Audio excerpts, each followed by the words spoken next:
انضم اللاعب أمين حريث إلى معسكر المنتخب الوطني المغربي في قطر من أجل مؤازرة زملائه يومين قبل مواجهة فرنسا في نصف نهائي كأس العالم. ونشر قائد المنتخب الوطني رومان غانم سايس صورة على موقع التواصل الاجتماعي انستغرام مع حارث أرفق بتدوينة يقول فيها: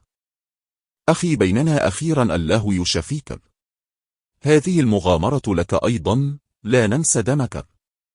وكان حارث ضمن اللائحة التي اختارها الناخب الوطني وليد الركراكي من أجل المشاركة في كأس العالم، إلا وأنه تعرض لإصابة مؤلمة رفقة ناديه أولمبيك مارسيليا الفرنسي حرمته من مرافقة الأسود في هذه المنافسة الكروية العالمية.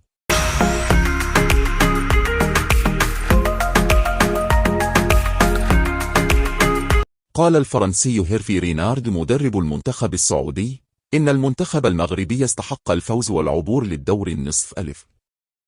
لنهائي من بطولة كأس العالم فيفا قطر 2022 لأول مرة في تاريخ المغرب والعرب وإفريقيا، مضيفا أن ما حققه المنتخب يعد إنجازا عظيما. وقال رونار في حوار لجريدة الشرق القطرية نشرته اليوم الأحد إن المنتخب المغربي يملك لاعبين على مستوى عال، وما حققه حتى الآن مستحق بالنظر للقوة والروح القتالي التي ظهر بها في مونديال قطر. وأبرزت الجريدة أن المدرب الفرنسي ظهر في سعادة كبيرة وهو يتحدث عن الإنجاز الذي حققه المنتخب المغربي، مشير إلى أن مدرب الأخضر السعودي الذي سبق وأن درب المنتخب الوطني المغربي خلال الفترة الممتدة من عام 2016 وإلى غاية 2018 قال بأن أسود الأطلس حققوا إنجازا موندياليا عالميا عظيما غير مسبوق للكرة المغربية والعربية والإفريقي. وأكد رونار أن لاعبي المنتخب المغربي يقدمون مباريات ومستويات كبيرة للغاية، وليس من السهل الوصول لهذا الدور والإطاحة بكبار أوروبا مثل المنتخب البلجيكي والإسباني وبعده البرتغالي. وأوضح أن الروح القتالية التي يلعب بها المنتخب المغربي في المونديال وكذلك الروح التضامنية الموجودة داخل المجموعة الواحدة ساعدت أسود الأطلس على التألق وتحقيق نتائج مميزة وغير مسبوقة في هذه البطولة. وفي معرض حديثه عن مدرب المنتخب الوطني المغربي وليد الركراكي وما قدمه حتى الآن من إعجاز مع المنتخب المغربي بالوصول للدور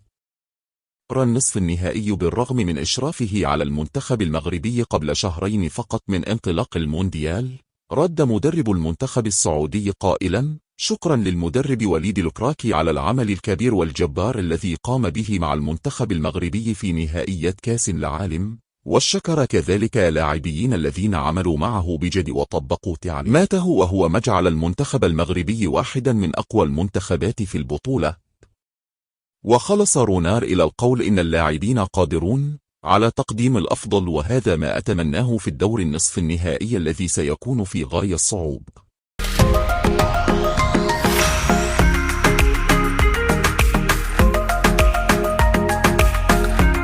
تغنى اللاعب نور الدين أمراب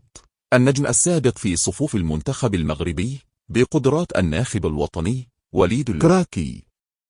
مشبها إياه بالمدرب الإسباني بيب غوارديولا، مبرزا اقتراب العناصر الوطنية من تحقيق كأس العالم قطر 2022.